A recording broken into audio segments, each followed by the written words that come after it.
আসলে দিদি একটা এক্সপিরিয়েন্স শেয়ার করবে আপনাদেরকে হাসপাতালের, মানে যে নার্সিং হোমে ছিল, স্পন্দন নার্সিং হোমে। তো এক্সপিরিয়েন্সটা শেয়ার করবে, কালকে করতো বাট কোনো ঝামেলার জন্য করতে পারেনি। তো এটা নেক্সট ডে দিদি এখন এক্সপিরিয়েন্স আপনাদেরকে শেয়ার করবে। তো চলে এসছে দিদি, চলো রেডি। আমাকে আমার একটা ব্লগে আমার ব্লগে ওর ব্লগে 2-3 জন মেসেজ করেছেন যে কি ইঞ্জেকশন দেওয়া হচ্ছে আমাদেরকে একটু ডিটেলসে জানাতে। অ্যাকচুয়ালি আমি কটা 3-6টা মতো ইঞ্জেকশন নিয়েছি প্রেগনেন্সি পিরিয়ডে। তাতে মধ্যে 2টো ছিল টিটানাস, আর একটা ছিল ফ্লু ভ্যাকসিন, আর 3টে যে ছিল ওটা জানি না আমি, যদিও ওই 3টার মধ্যে একটা ছিল আজকে নেওয়ার পর 24 ঘন্টার পর আর একটা নিতে হবে। আর যখন আমি ওটিতে যাব তার আগের দিন, মানে 15 তারিখের কথা বলছি, 15 তারিখ দিন রাত্রে আমি আরেকটা ইঞ্জেকশন নিয়েছিলাম। তো এই 6টা ইঞ্জেকশন নেওয়া আমার। তো একজন ভাই মেসেজ করেছেন যে ওই ইঞ্জেকশনটা ও হাতে না নিয়ে বেঁকে নিলে ভালো হতো। এটা ঠিক কথা।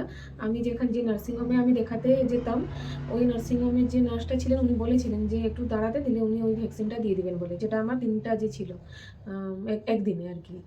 কিন্তু ওনার কিছু কাজবশত ওই নার্সটা দিতে পারেননি, তাই আমরা লেট হবে বলে বাড়িতে চলে এসেছিলাম। দিয়ে বাড়ির কাছে একটা দোকান ছিল, মেডিসিন স্টোর ছিল। তো আমি সেই দাদাটাকে বলে দিতে, সে দাদাটা আমাকে হাতেই দিয়েছিলেন। এবারে হাতে দিতে যেটা অসুবিধা হয়েছিল কি, ওই জায়গাটা পুরো কালো হয়ে গেছিলো, মানে হ্যাঁ এক সাইডে কালো হয়ে গেছিলো। আর আমি জানতাম না যে বরফ ঘষলে বা এই জিনিসটা করলে ভালো হয়ে যাবে, কিন্তু ওইটা ব্ল্যাক পড়ে গেছিলো। দেন নেক্সট ডেতে 24 ঘন্টার পর আবার নিতে হবে। আবার তো আমরা আবার সেই নার্সের কাছে তো যাইনি, বা ওই দাদাটার কাছে গেছিলাম। উনি আবার আরেকটা ডান হাতে আবার দিয়ে দিয়েছিলেন, দিয়ে আমাকে বলেছিলেন যে এরকম যদি কালো পড়ে যাচ্ছে তাহলে বরফ একটু ঘষে দিলে ঠিক হয়ে যাবে। তো বাড়িতে এসে যখন বরফ দিয়ে দিই ওই হাতটায়, তখন আর ব্যথাটা করেনি বা ওই ব্ল্যাক স্পটটাও পড়েনি। কিন্তু এই হাতে পড়ে গেছিল, এই হাতে বরফ দেওয়া হয়নি, ওই জন্য ওই হাতে পড়েনি, আসলে বরফ দেওয়া হয়েছে, ইমিডিয়েটলি বরফ দেওয়া হয়েছে। তো এটা হলো যে ইঞ্জেকশন ব্যাপারটা নিয়ে বললাম যে আমরা আর অন্য কোনো ইঞ্জেকশনের ভিডিও করিনি, কারণ স্পন্দন নার্সিং হোমে না সব কিছুতে মানে এলাও থাকে না। যখন আমরা ব্লাড টেস্ট করতে এসেছিলেন বাড়িতে, তখন আমি ওকে বলেছিলাম যে যে কোনো জিনিস তুই ভিডিওতে দেখাবি বা শেয়ার করবি। তো যখন ও ভিডিও করতে যায় তখন উনি বলেছিলেন যে পারমিশন না নিয়ে ভিডিও করা আপনাদের উচিত নয়। আর ওটাও ঠিক কথা, আমাদের পারমিশন নেওয়া হয়নি। তাও দেখলাম মানে ওদের মানে একটু ক্যামেরা করতে ওদের একটু প্রবলেম থাকে, তাই জন্য আমরা ক্যামেরা করিনি। আর ইঞ্জেকশনের কথা হচ্ছে, যে 6টা ইঞ্জেকশন নিয়েছি 2টো ইঞ্জেকশন এই বাইরে, আর যেগুলো ইঞ্জেকশন আমি নিয়েছিলাম সেগুলো সব ইঞ্জেকশন আমি ওই নার্সিংহোমেই নিয়েছিলাম, যেটা কি ভিতরে নিয়ে গিয়ে দিয়েছিল, তাই মানে আমরা ভিডিও করতে পারিনি, তাই শেয়ার করতে পারলাম না। তো এটা ছিল আমার রিপ্লাই যারা আমাদেরকে মেসেজ করেছিলেন যে কোনো ইঞ্জেকশনের ভিডিও থাকলে আমাদেরকে শেয়ার করুন বা ডিটেলসে বলুন। ডিটেলসে এই জন্য বলতে পারিনি কারণ আমরা ওটার ভিডিও নিতে পারিনি। যে 2টো ইঞ্জেকশন নিয়েছিলাম বাইরে, সেই জন্য ওটা ভিডিও করতে পেরেছি, তাই জন্য শেয়ার করেছি। আর একজন বলেছিলেন যে ওটা বেঁকে নিলে ভালো হতো। উনিও সত্যি ঠিকই বলেছেন, বেঁকে নিলে মানে জানাই যায় না কষ্টটা কেমন, বোঝাই যায় না একদম। আর আমি যতগুলো আজ অব্দি ইঞ্জেকশন নিয়েছি সবই বেঁকে নেওয়া, কিন্তু এই 2টো ইঞ্জেকশন আমার 2 হাতে নেওয়া। তাই ভালো লাগলো যে কমেন্টে আমার জন্য এতটা কিছু বলেছিলেন যে। হ্যাঁ, তারপরে তুই বল তোর ওটির এক্সপিরিয়েন্সটা কেমন? আমি তো জানি, আমি ছিলাম, কিন্তু তুই সবাইকে বল। হ্যাঁ, তো চাইছিল যে আমি আমার ওটি এক্সপিরিয়েন্সটা শেয়ার করি, কারণ আমি এতটাই ঘাবড়ে গেছিলাম ওটির জন্যে। আমি প্রায় 1 মাসে, মানে ওটি হবার 1 মাস আগে আমি রাত্রে ঘুমোতে পারতাম না। যখনই ঘুম ভেঙে যেত আমি চমকে করে উঠতাম, মা গো আমার ওটি আমরা হবে। দুজন রাত, পুরো একটা রাত, মানে যেদিন ওটি হয়, ওটির ভিতরে গেছে ও, তার আগের দিনে আমরা দুজন তাকিয়ে আছি, ও আমাকে না, দেখে হাসছে, আমি ওটা ওকে তো দেখে পরের হাসছি। কথা। আমি যখন ওটি হয়নি, ওটি হওয়ার 1 মাস আগে আমি ফট করে চমকে করে উঠে পড়তাম, মা ওটি হবে, পেট কাটা হবে, মানে এটা একটা ভয় আমার ছিল।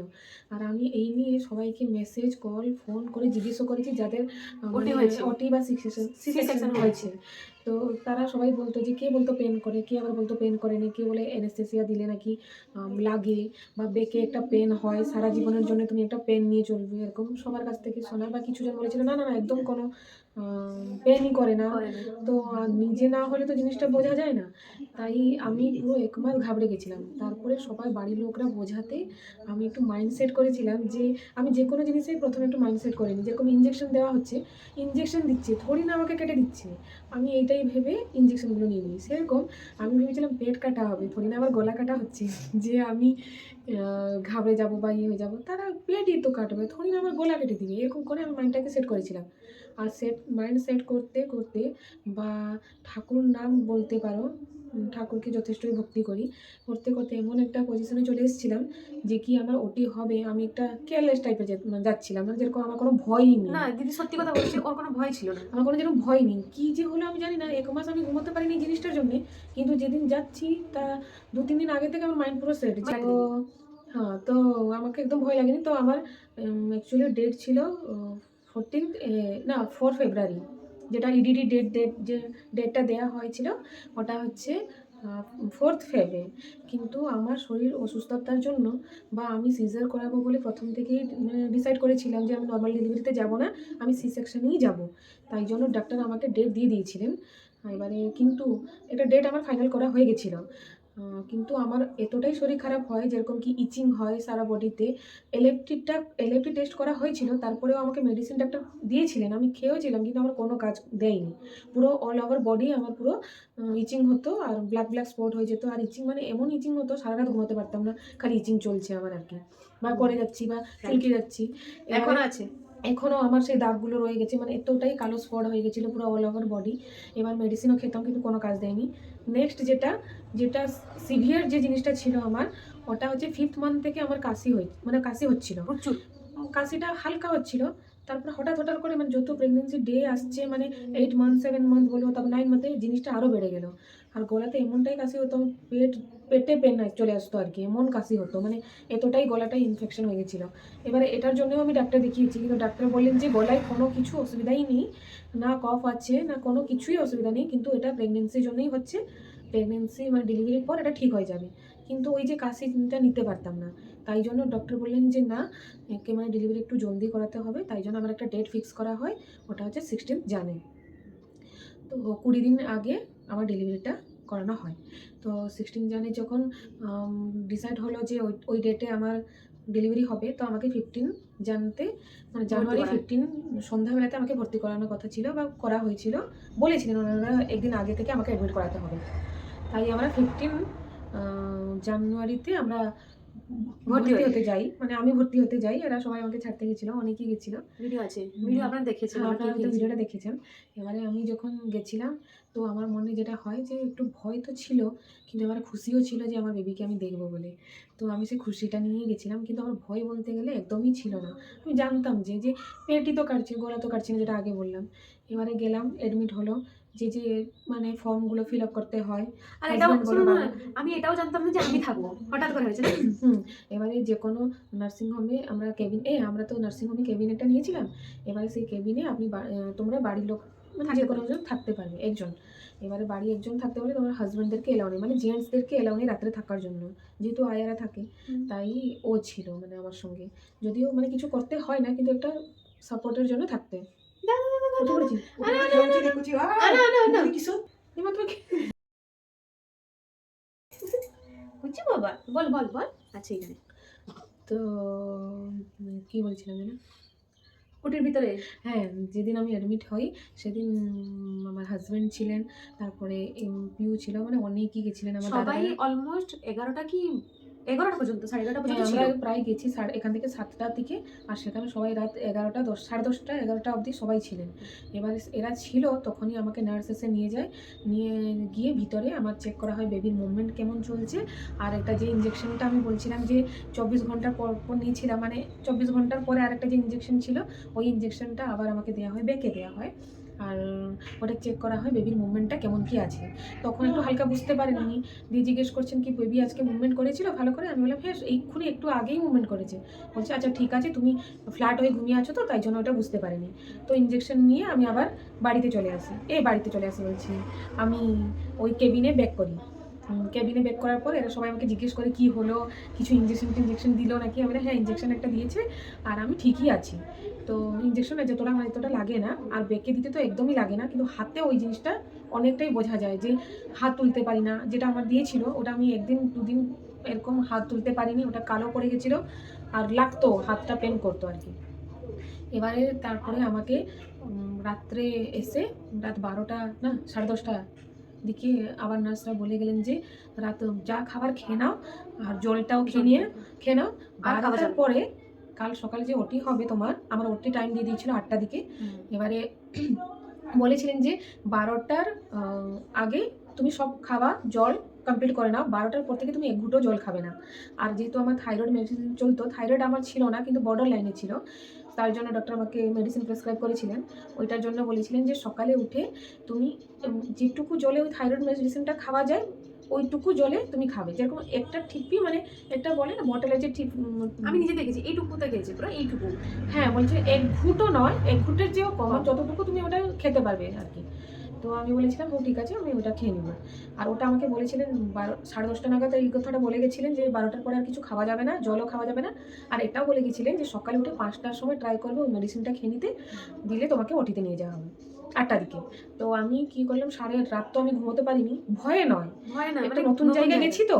তো নতুন জায়গায় গেলে যেমন লাগে আর কি, মানে সব নতুন নতুন লাগছিল আমাকে, ইচ্ছা হচ্ছিল না আমাদের তো ঘুমাবো না। মনে হচ্ছিল হস্টেলে আমরা আছি, এমন টাইপের হ্যাঁ ফিল হচ্ছিল। আমরা ফিল করছিলাম যেহেতু আমরা হোস্টেলে থাকতাম। এবারে তো কি ভাবছিলাম। ভাবছিলাম। এবারে আমরা সেখানে গিয়ে সারা রাতটা আমার খাওয়া হয়ে গেল, খাবার পর ডিনার শেষ পর রাত 12টা বেজে গেল। রাত 12টার আগে আমি জল টল সব খেয়ে নিয়েছিলাম, কারণ জল না খেলে আমি থাকতেই পারি না, আমার জল 5 মিনিট অন্তর একটু একটু করে জল আমার চাই। তো আমি রাত 12টার পর জল খাওয়া বন্ধ করে দিয়েছিলাম। 5টা সময় আমাকে বলেছিলেন উনি মেডিসিনটা খেয়ে নিতে। আমার যেহেতু সারা রাত ঘুম হয়নি, মানে কোনো টেনশনে নয়, এমনি নর্মাল আমার ঘুম হয়নি নতুন জায়গা বলে, আমি 4টা থেকে উঠে ফ্রেশ হয়ে ব্রাশ ট্রাশ করে আমি 5টা নাগাদ ওই মেডিসিনটা খেয়ে নিই। তারপরে 5টার পর ওনারা আমাকে বলেছিলেন যে ওনারা 7টার সময় এসে আমার চ্যানেল হবে, মানে এই যে আমাকে বলেন যে তোমার স্যালাইন চলবে, চ্যানেল করা হবে হাতে, আর আমি ওটা 7টা নাগাদ আসবো। তো 5টার সময় আমি খেয়ে নিয়েছিলাম মেডিসিনটা, উনি 7টার সময়ই আসেন।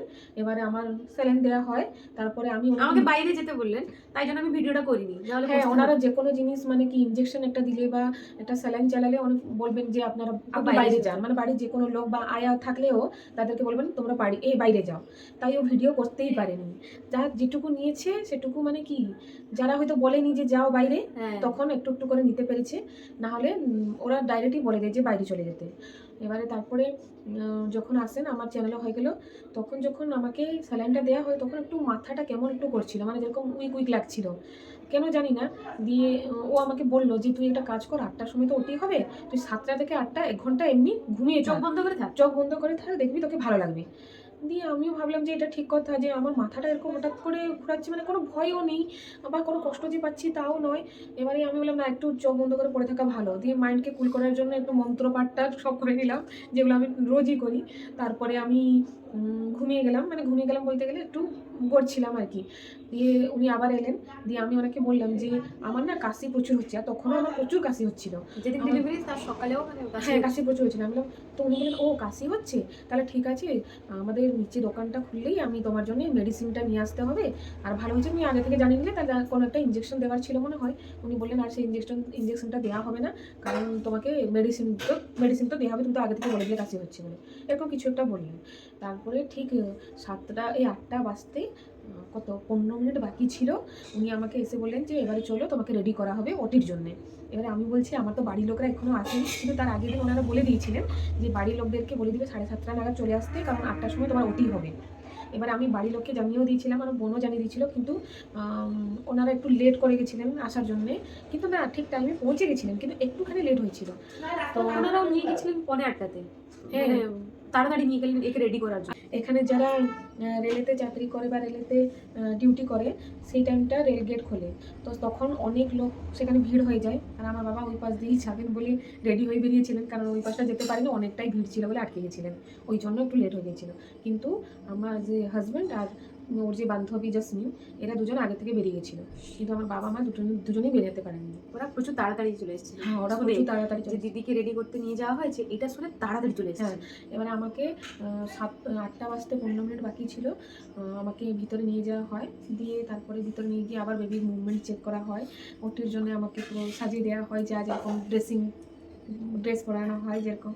তারপরে আমাকে ঠিক 8টা বাজে ওই টাইমে আমার হাজব্যান্ডকে এলাউ ছিল ভিতরে যাওয়ার জন্য, আমাকে লাস্ট টাইম দেখার জন্য। লাস্ট টাইম বলতে গেলে মানে ওটির আগে আমাকে দেখার জন্য।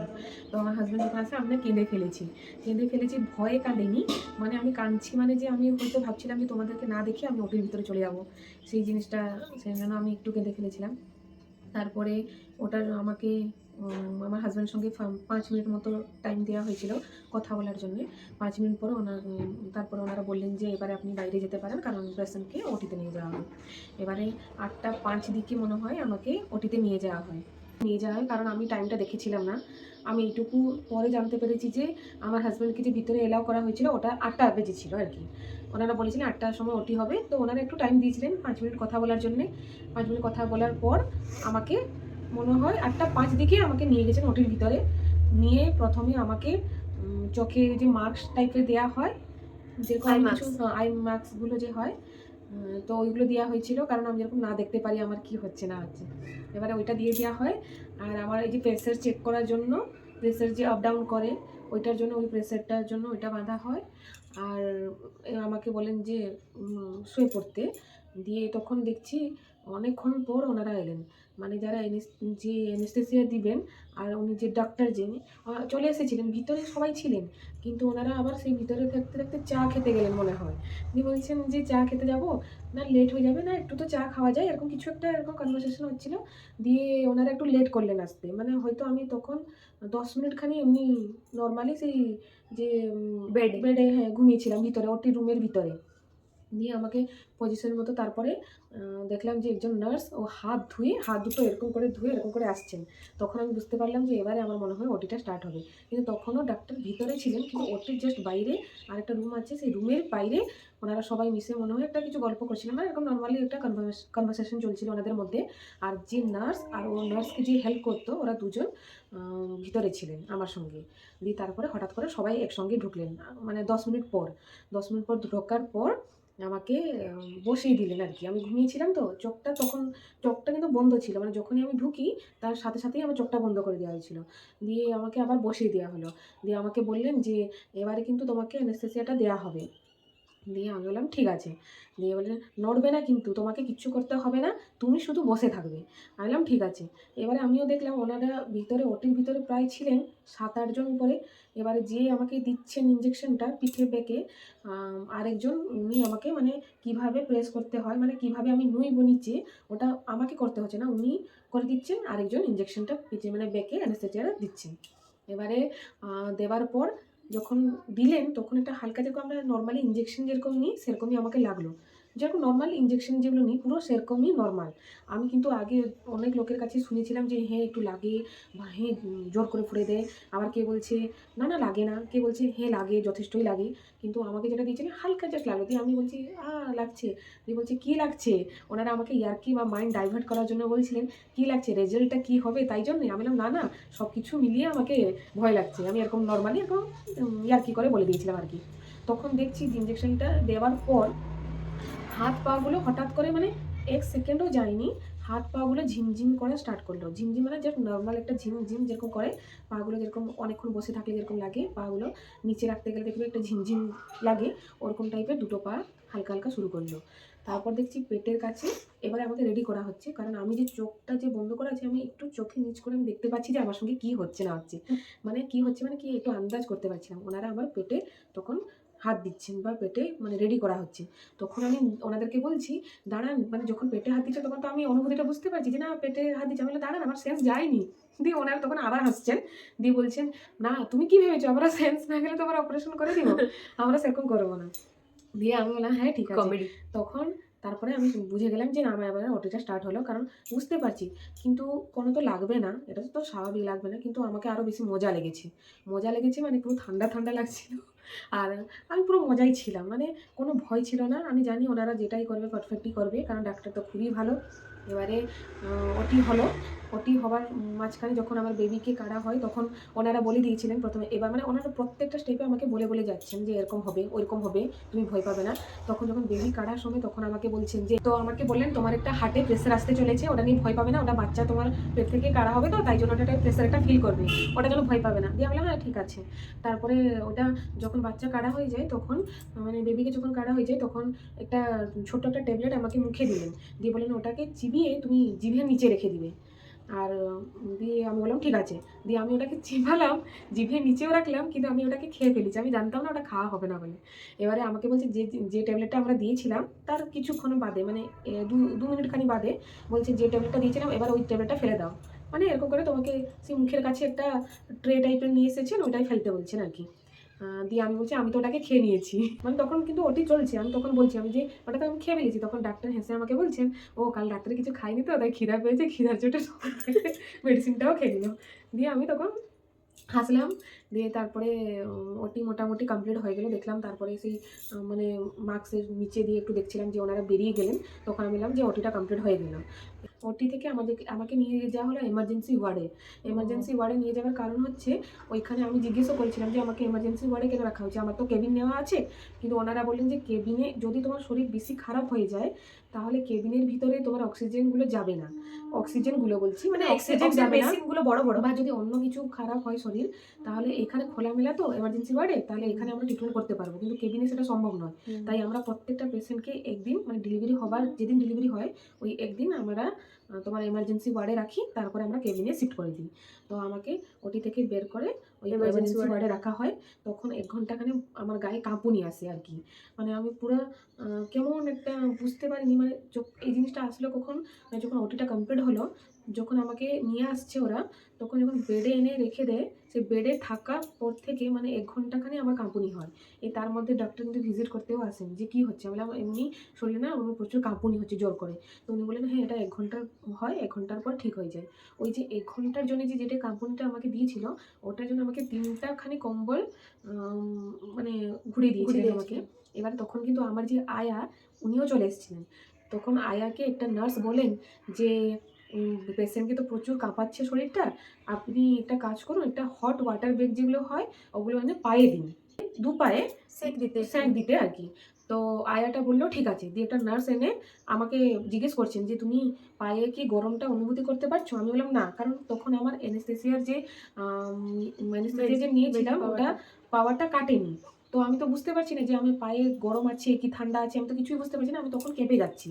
তো উনি বললেন বুঝতে পারছো? ওটা 2 বার জিজ্ঞেস করেন। তো আমি বলছি না না আমি বুঝতে পারছি না কি কাঁপুনি হচ্ছে বা এরকম, তো কি গরম লাগছে বা কিছু। তো উনি আয়াকে বলে দিয়ে যান যে আমি চলে যাচ্ছি, তুমি এটাকে বারবার এ পা থেকে ও পা করবে, অল্টারনেট করবে আর কি। তো আয়াটা বলছে ঠিক আছে, কিন্তু আমি যেটুকু দেখলাম আয়াটা শুধু চেয়ারে বসে আছে আর আমার পায়ে সকালে যে আয়াটা ছিল, সকালে যে আয়াটা ছিল মানে আমার ওটি তো 8:30 8:30টাতে আমার বেবি হয়েছে, আমার ওটিও কমপ্লিট হয়ে গেছে মোটামুটি সেই 9টা 9:30টার দিকে না আমার ওটি সেই 8:45 কি মনে হয়, আমি বলতে পারছি না, ওই 8:30টার মধ্যে মনে হয় আমার ওটিটা কমপ্লিট হয়ে যায়। তারপরে আমার আয়া যে সকালের যে আয়া সেও চলে আসেন। এবার সেই যে আমার পায়ে যে হট ওয়াটার বেগটা দিয়েছেন ওটাকে তো বারবার তুমি চেঞ্জ তো করতে হয়, কারণ গরমটা তো আমি বুঝতে পারছি না। এবার আমার পায়ের সেন্সও আসেনি। তখন উনি প্রায় 10 মিনিট খানিক একটা পায়ে রেখে দিচ্ছেন, তারপর 10 মিনিট পরে এসে আবার ওটাকে চেঞ্জ করছেন আর কি। কিন্তু ওনাকে একটা টেস্ট করা উচিত ছিল যে ওটা ওনার হাতে কতটুকু গরম লাগছে বা ওনার পায়ে কতটুকু গরম লাগছে, তারপরে এটা গিয়ে পেশেন্টের পায়ে দেওয়া উচিত ছিল ওই আয়াটাকে। তো উনি উনি কিছু না বুঝে আমার পায়ে দিয়ে দিলেন। এবারে আমি হঠাৎ করে প্রথমে ডান পায়ে দিয়েছিলেন। এবার ডান পায়ে আমার তখন হালকা একটু সেন্স আসা স্টার্ট করে। তখন আমি বুঝতে পারি যেরকম হালকা একটু কিছু জ্বালা জ্বালা ভাব। তখন আমি আয়াটাকে বলি যে আমার না পায়ে না জ্বালা করছে। না ঠিক আছে, আমি ওটাকে চেঞ্জ করে নেক্সট পায়ে দিয়ে দিচ্ছি, মানে লেফট পায়ে। এবার লেফট পায়ে যখন দেয় লেফট পায়ে তখন আমার হালকা সেন্স আসেনি, কিন্তু তারপরে দেখছি হালকা যখন সেন্স আসে তখন সে পাটাও জ্বালা করছে জোর করে। তখন এটা কিন্তু 10-15 মিনিট উপরে দেওয়া হয়ে গেছে ওই হট ওয়াটার বেগটা লেফট পায়ে। এরকম রাইট লেফট করতে করতে মানে উনি যে 10-15 মিনিট করে রেখে দিচ্ছিলেন ওইটা আমি জানতাম না ওইটা জ্বলে গেছে, মানে একটা ফোসকা পড়ে গেছে পুরো পাটা। আমি ওই আয়াটাকে বলি যে আমার দুটো পা প্রচুর জ্বালা করছে। তো আয়াটা বলে যে এমনি অতি হয়েছে তো তোমার, তো তাই জন্য তোমার এটা জ্বালা করবে। তো আমি আর চুপ করে যাই, কিন্তু সন্ধ্যাবেলা অবধি আমি ওই জ্বালাটা নিয়ে থাকি। 9টা থেকে প্রায় রাত সন্ধ্যা 7টা 6টা 7টার দিকে পা জ্বালা করছে আমার, আমি বুঝতে পারছি না যে আমার হচ্ছেটা কি। আমি ওটি তো আমার ভালোভাবেই কাটলো আর আমার তো কোনো পেন টেনও পাইনি, তাহলে আমার ওটা জ্বালা করছে কিসের জন্য। তখন এর বান্ধবী যখন আমাকে দেখতে আসে আমি ওকে বলি যে একটু চেক করে বলো, কারণ আমি তো উঠতে পারছি না, তুমি একটু চেক করে বলো তো যে আমার পাটা এত জ্বালা করছে কেন, কিছু কি হয়েছে। কিন্তু আমার ডাউট ছিল যে হট ওয়াটার ব্যাগের জন্য কিছু হতে পারে, আর ওইটা আমি ডাউট করছিলাম ওইটাই হয়েছিল। পাটা পুরো ফোসকা পড়ে গেছিলো, লেফট পাটা। ওর বান্ধবীকে দিয়ে আমি দেখালাম যে ওই জিনিসটা দেখো তো, আমার পাটা একটু জ্বালা করছে কেন, তুমি একটু চেক করে বলো তো। কিন্তু আমার উচিত ছিল, আমি যে সেই এমার্জেন্সি ওয়ার্ডে যে ছিলাম তখন আমার নার্সদেরকে কিছু বলা, যে নার্সরা তো বারবার আসছেন, কারণ অ্যানেস্থেসিয়া দেওয়ার পর আমার দু তিন ঘন্টার পর আমাকে সেন্স চলে আসে, তখন কিন্তু আমি জ্বালাটা বুঝতে পারি। এবারে তখন নার্সরা এসে ইঞ্জেকশন দিচ্ছিলেন বা হ্যাঁ ইঞ্জেকশন দিচ্ছিলেন, তখন আমার ওনাদেরকে বলা উচিত ছিল যে আমার পাটা কেন জ্বালা। এবারে আমাকে ও আয়াটা বলেন যে এটা এমনি হয়, এটা নর্মাল।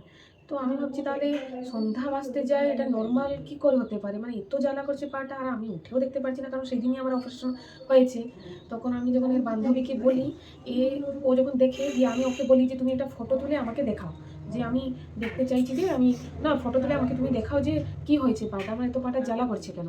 তখন ও পাটা যখন দেখে আমি ফুসকো পড়ে গেছি, তখন আমি বলি তুমি ইমিডিয়েট কি নার্সকে বলো, কারণ ও আমাকে দেখতে এসেছিল আর এরা কেবিনে ছিল, আমি এমার্জেন্সি ওয়ার্ডে ছিলাম, ওর বান্ধবী আমাকে দেখতে এসেছিল। তখন ও গিয়ে আমার না না, হাজবেন্ডকে তখন বলে, তখন আমি আর দাদা মার্কেটে ছিলাম। আচ্ছা আমার হাজবেন্ড আমরা আর ড্রেস নিতে গিয়েছিলাম মানে 7টার দিকে, তখন বেরিয়ে পড়েছিলাম। আমাকে ফোন করে আমার বান্ধবীরা বলছে যে এই ঘটনাটা হয়েছে। হ্যাঁ আমি ওকে জানাই, কারণ হ্যাঁ ঠিক কথা, এরা দুজন ছিল না। এবারে এরা যদিও আসতো তারা কেবিনে থাকতো, আর এমার্জেন্সি ওয়ার্ডে সবাইকে এলাউ থাকে না, মানে এটা লিমিটেড টাইম থাকে, ওই টাইমে গিয়ে তোমাকে দেখা করতে হয়। ওর বান্ধবীটা ওইখানে ছিল বলে আমাকে দেখা করতে গেছে। এবারে আমি ওকে বলেছি ও ফটোটা দেখুন দেখে, আমি ভয় পেয়ে গেছি, বলে বাবা এত বড় ফুসকা পড়ে গেছে আমার পায়ে, আমি তখন থেকে সেই জন্য বলেছি। এবার কিন্তু আয়াটার ডিউটি ছিল সন্ধ্যাবেলা অবধি, মানে সে 7টার সময় সে বেরিয়ে যায়। তারপরে আবার আবার আরেকটা রাত্রে আরেকজন আয়া আসে আর কি, মানে দুটো করে রোজ আয়া ওইখানে থাকেন, সকালে একটা নাইট ডিউটি একজনের। এবারে তখন ও গিয়ে এদেরকে ফোন করে জানায় যে দিদির পা এমনি হয়ে গেছে, আর নার্সদেরকে জানায় যে জলদি আসুন, দিদির পা মানে এমনি ফুসকা পড়লো কী করে। এবারে নার্সরা সবাই দৌড়ে এসে 5-6 জন নার্স, তারপরে ওনার যে অনেকেই আছেন সবাই এসে দেখছেন যে মা পাটা এত বড় ফুসকা কী করে পড়লো। দিয়ে আমাকে সব জিজ্ঞেস করলেন যে কী হয়েছে ডিটেলসে বলো। আমি বললাম ডিটেলসে তো বলতে পারছি না, আমি তো তখন না হ্যাঁ তোমার তো সেন্স ছিল না, তুমি তো পায়ে কী হচ্ছে না হচ্ছে তুমি তো বুঝতে পারবে না। দিয়ে আমি বললাম হ্যাঁ সেটাই। তারপরে যখন আমি দেখি এরকম জ্বালা করছে, আমি আয়াকে বলেছিলাম, কিন্তু তখন সে আয়াটা তো ছিল না, না কোন আয়া ছিল। তখন তারা মানে বলে ও ওই আয়াটা, ওর নাম কি যেন একটা আমি ভুলে গেছি, যাই হোক ওই আয়াটা ছিল। ও তাহলে ও কি করে এটাকে কুড়ালো এরকম করে, ওকে তুমি বলেছিলে। তখন আমি ওনাদেরকে বলি যে আমি না ওই আয়াটাকে বলেছিলাম যে আমার না পাটা জ্বালা করছে, কিন্তু উনি বললেন যে এটা এমনি নর্মাল সবারই হয়। তখন আমি চুপ করে গেছি। তখন নার্সরা বলে আমরা তো বারবার তোমাকে দেখতে এসেছি, ওরা ভালো করে বলছিলেন যে আমরা তো তোমাকে বারবার দেখতে এসেছি, তুমি কেন বললে না যে তোমার পা জ্বালা করছে। আমি বললাম ওই যে বললাম আয়া বারবার বলছে যে ওটা জ্বালা করে হয়, নর্মাল কোনো ব্যাপার না।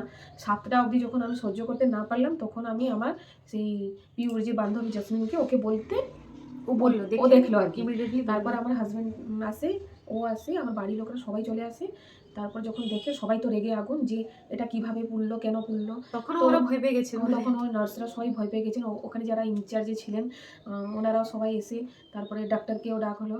তো সবাই এসে প্রচুর বকাও খেয়েছেন, মানে নার্সরা প্রচুর বকা খেলো আমার জন্য, কিন্তু ওনাদের কোনো ভুল ছিল না।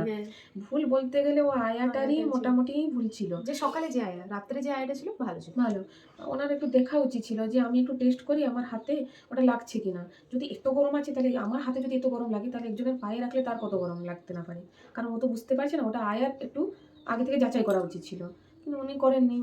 তো যাই হোক আমার কপালই খারাপ ছিল বলতে পারো। দিয়ে তারপরে নার্সরা আসেন, দিয়ে ওটাকে আমার ড্রেসিং করা হয়। ওটা কিছু জল ফুটকার মতো তো পুরো পাটা হয়ে গেছিল, এখনো চলছে ড্রেসিং। বাড়িতে আসছেন ওনারা, করে দিয়ে যান ড্রেসিং। মানে আমি বলতে গেলে ওটি আমার এক্সপিরিয়েন্স বলতে গেলে ওটিতে কোনো কষ্ট নেই সত্যি। হ্যাঁ তুমি একটা বাচ্চাকে দুনিয়াতে পৃথিবীতে আনছো, মানে তোমাকে একটু হলেও তো কষ্ট সহ্য করতেই হবে। যখন আমার অ্যানেস্থেসিয়াটা চলে যায়, এবারে যখন চলে যায় তখন যখন আমার সেন্স আসে, তখন যেখানে আমার পেটে কাট হয়েছে ওইখানে হালকা একটা ক্র্যাম্প আমি পাই, মানে হালকা একটু ক্র্যাম্প পাই। হালকা মানে কি ওটা সহ্য করা যাবে, কিন্তু আবার তুমি হচ্ছে হয়তো সহ্য করতে পারবে না এমনি টাইপের, মানে আস্তে আস্তে হালকা পেন হচ্ছে, আবার হালকা জোর পেন হচ্ছে। হচ্ছে, আবার একটু জোর হয়ে যাচ্ছে, আবার বন্ধ হয়ে যাচ্ছে, এরকম করে আধ ঘন্টার পর ওনারা একটা ইঞ্জেকশন দেন, দিলে আমার পেনটাই চলে যায়। আমার পেনটা আর আমি বুঝতে পারি না আর কি। এবারে সেদিন ওটি তারপরে তো আমার এরকম পাটা এরকম পুড়ে গেছিলো বলে রাত্রে ড্রেসিং হলো। তারপরে রাত্রে দেখলাম 8টার দিকে আরেকজন আয়া ঢুকলেন। এবারে সে এসে আমাকে রাত্রে জল দিলেন, কারণ বলছিলেন যে জল বেশি বেশি করে খাও। আমাকে যেদিন ওটি হয়েছিল সেদিন সন্ধ্যাবেলা থেকে আমাকে জল দেওয়া হয়েছিল। এবার জল মানে যে একটু জল তা নয়, বেশি এক গ্লাস বেশি। করে বারবার 10 মিনিট অন্তর এক গ্লাস করে আবার জল, গরম হালকা জল উষ্ণ। ঠান্ডা জল মিক্স করে। যেহেতু আমার কাশিটাও তখন ছিল, তখন হালকা উষ্ণ জল আমাকে ওরা মুখে এনে ঢেলে দিয়ে দিত। ডাক্তার এখনো বলেছেন এখনো খেতে, হ্যাঁ, এখনো খাচ্ছি। এবার আমার মেডিসিনও দেওয়া হতো। এবারে আমি বলি যেদিন আমার এমার্জেন্সি ওয়ার্ডে ছিলাম ওই দিন তো রাতটা কাটে। এবার বেবিকে আমাকে দেওয়া হয়েছিল না একদিন, আমি বলেছিলাম বেবিও ছিল সেই যে অক্সিজেন রুমটায়। অক্সিজেন রুমে রাখা হয়েছিল, একটু প্রবলেম ছিল, প্রচুর তাই ঠান্ডা জন্য পড়েছিল। প্রচুর ঠান্ডা বলেছিলেন যে ওনারা যে কোনো অসুবিধা নেই, ঠান্ডা প্রচুর পড়েছে, ঠান্ডাতে একটু সার্ভাইভ করা, একটা বাচ্চা সদ্য পেটের মধ্যে একটা ছিল, এবার সে যখন বেরিয়ে এসেছে তখন তাকে একটা সার্ভাইভ করতে অসুবিধা হয়। বাইরে এতটাই ঠান্ডা সেদিন পড়েছিল, আমি তো নিজে এত কাঁপছি, বাপ রে বাপ। তো তাই জন্য ওকে একদিন রাখা হয়েছিল। এবারে একদিন আমি ওকে দেখতে পাইনি। আমরা আর একটা কথা বলতে ভুলে গেছি, আমি যখন ওটিতে ছিলাম তখন ওনারা, ও যখন জন্ম হয়ে কান্না শুরু করে তখন আমাকে ডাক্তার বলছেন যে ও তো এই তোমার বেবি কান্না করছি, তুমি একটু বলো ওকে চুপ করে দিতে। দিয়ে আমি বলছি চুপ করে যাও, তখন ও চুপও করে যায়। তখন ওরা আমাকে এনে দেখান যে দেখো তো তুমি বেবিকে মানে কি বেবি হয়েছে। আমি কিন্তু মুখটা ভালো করে দেখতে পারিনি। ওনারা আমাকে বলছেন যে কি বেবি হয়েছে দেখো, তুমি নিজে দেখে বলো। আমি ও বেবি গার্ল হয়েছে। দিয়ে ওনারা বলছে হ্যাঁ এই তো বুঝতে পারলে তো। তো এটা আমি বলতে ভুলে গেছিলাম। তো রাত্রে আমি এসে এমার্জেন্সি ওয়ার্ডে ছিলাম, বাচ্চাকেও আমাকে দেওয়া হয়েছিল না। নেক্সট ডে সকালে ভোর 4টা থেকে 5টার ভিতরে আমাকে হালকা উষ্ণ গরম জল দিয়ে পুরো গাটা মুছে, যে আয়া ছিলেন উনি গায়ে হালকা মুছে আমাকে জল খাইয়ে একটা তোমার হুইল চেয়ারে আমাকে কেবিনে নিয়ে যাওয়া হচ্ছিল আর কি। আর ও ছিল কেবিনে। আমি তখন সকালবেলা উঠে দেখছি তো দিদি আসবে, তুমি উঠে পড়ো তাড়াতাড়ি। আমি চোখটা এমনি খুলছে না, হ্যাঁ, ও আসছে। কেবিনে ছিল আর আমার এমার্জেন্সি ওয়ার্ডে আমার কাছে আয়া ছিলেন। এবার সকাল সকালে উঠে উনি আমাকে চান টান করিয়ে ব্রাশ করিয়ে তারপরে Ready আমাকে করিয়ে রেডি করিয়ে নিয়ে বললেন আসছে। যে তোমাকে হুইল চেয়ারে আমরা নিয়ে যাব। এবারে আমি ওইটাকে বলেছিলাম যে আমি তো হেঁটে যেতে পারবো, কারণ আমি তখন ফিল করছিলাম যে একটা কথা সেকেন্ড ডেতে সকালে আমি হেঁটে যেতে পারবো।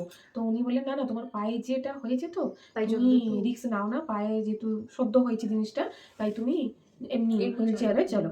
তো আমাকে নিয়ে আমার বেডে কেবিনে ছাড়া হলো। তার আধ ঘন্টার পর আমাদেরকে বললো যে এবারে তোমার বেবি আসবে, তুমি যা যা কাপড় নতুন কিনেছো সব মানে যেটা Baby পরবে জন্য। বেবি আর কি, ওটা দিয়ে দাও। আমরা দিয়ে দিলাম, তারপরে আমাদের বেবি চলে এলো আমাদের কাছে। ও মানে আমরা বসে আছি, আমাদেরকে বললেন যে আধ ঘন্টার পর আমরা বেবিকে এনে দিয়ে যাবো, আর দিয়ে যে গেলেন। কোনো তুমি যে যে জামাগুলো এনেছো নতুন জামা ওগুলো কেড়ে রাখতে। এবারে আমরা ভাবলাম কি তাহলে বেবি আধ ঘন্টার পরে দিবেন, কিন্তু দেখছি হঠাৎ করে হঠাৎ করে নিয়ে চলে এসছে। বাচ্চাকে এনে আমাদের কোলে এনে দিয়ে গেলেন। ও প্রথমে এনে ধরলো না, তুমি না না, তোর কোলে প্রথমে দেওয়া হ্যাঁ হলো। হ্যাঁ হ্যাঁ আমার কোলে প্রথমে এরপরে এনে দেওয়া হলো। তারপরে বললে তুমি রেস্ট করে একটু, বাচ্চাকে দিয়ে আমাকে ধরানো হলো যে মাসি ধরবে, দিয়ে আমি ধরলাম। তারপর বাচ্চা ছিল, আপনারা দেখেছেন ভিডিও সেই দিনের। না সেদিন মনে হয় ভিডিওটা করিনি, তারপরে দিনও করিনি, যেদিন এলাম সেই দিনের ভিডিওটা করেছি। তো আমি বাথরুম যাওয়ার জন্যে, এবারে বাথরুম যখন গেলাম আমি, তখন আমি নিজে গেছি। আপনি বাইরে বাইরে দাঁড়ান, আমি দাঁড়ান, নিজে যাই। বাথরুমের সামনে বাইরে দাঁড়ান, আর আমি নিজে যাবো, আমি নিজে হাঁটতে চাই। সেকেন্ড ডে বিকাল থেকে আমি সব হাঁটাচলা করেছি। তো থার্ড ডেও মোটামুটি আমার ভালোই কেটেছে। থার্ড ডেতেও আমি হাঁটাচলা সবই করতে পেরেছি। পুরোপুরি হাঁটাচলা মানে ভালোভাবে যেরকম একটা স্বাভাবিক মানুষ করতে পারে, ও বলছে যে 4 দিনেই তুমি করতে পারবে, কারণ আমরা যে টাইপের অ্যান্টিবায়োটিক আর যে টাইপের ইঞ্জেকশন দিই একজন মানুষ 4 দিনে সুস্থ হয়ে যেতে পারে। আর সত্যিকার আমাকে 4 দিনেই ডিসচার্জ করা হয়। মানে আমি ভর্তি হয়েছিলাম 15 জানুয়ারিতে সন্ধ্যাবেলায়, আর আমি ডিসচার্জ হয়েছে 19 জানুয়ারি দুপুর 2টোর সময় ডিসচার্জ করা হয়েছে আমি আমাকে। ভিডিও তো করেছি, সেদিনের ভিডিওটা হ্যাঁ, আছে। আর আমি ভিডিওতে দেখতে পারবেন আমি হেঁটে হেঁটে এসেছি, আমার কোনো অসুবিধা হয়। দিন গেল, 4 দিন যাওয়ার পর 6 দিনে তুমি পুরোপুরি সুস্থ হয়ে যাবে। আরামে হেঁটে আরামে হেঁটে যেরকম আমি স্বাভাবিক ছিলাম, 6 দিনে আমি পুরোপুরি স্বাভাবিকই হয়ে গেছি, আমার কোনো অসুবিধাই হয়নি। তো এইভাবেই সব কিছু ঠিকঠাক হয়ে যায় আমার। আর যেটা বলছিলাম যে সি সেকশন পর খাওয়া দাওয়া সবাইকে ঠিক রাখতে হবে, দিলে আর কোনো অসুবিধা হবে না। আর আমাকে এটা ডাক্তারই বলেছিলেন যে খাওয়া দাওয়া ভালো ভালো জিনিস খেতে হবে, ফল নর্মাল জিনিস সব খেতে হবে, কোনো অসুবিধা নেই। এটুকুই বলবো। আর যদি কারো কিছু জানা থাকে আমাদের নিশ্চয়ই কমেন্টে জানাবেন, আমরা আরও কিছু জানাবো। আর আমি জানি আমি ভালো করে এক্সপ্রেস হয়তো করতে পারিনি, কারণ এটা আমার প্রথমবার ভিডিওতে কিছু বলা। যদি ভিডিওটা না, আজকের ভিডিওটা যদি ভালো লাগে তাহলে লাইক কমেন্ট শেয়ার সাবস্ক্রাইব করে দিবে। আর তো চলুন আজকের ভিডিওটা এই পর্যন্ত। তো টাটা, বাই বাই। আর পুচকি সোনার মানে টাটা বলবে পিছন দিক থেকে, টাটা। চলুন টাটা।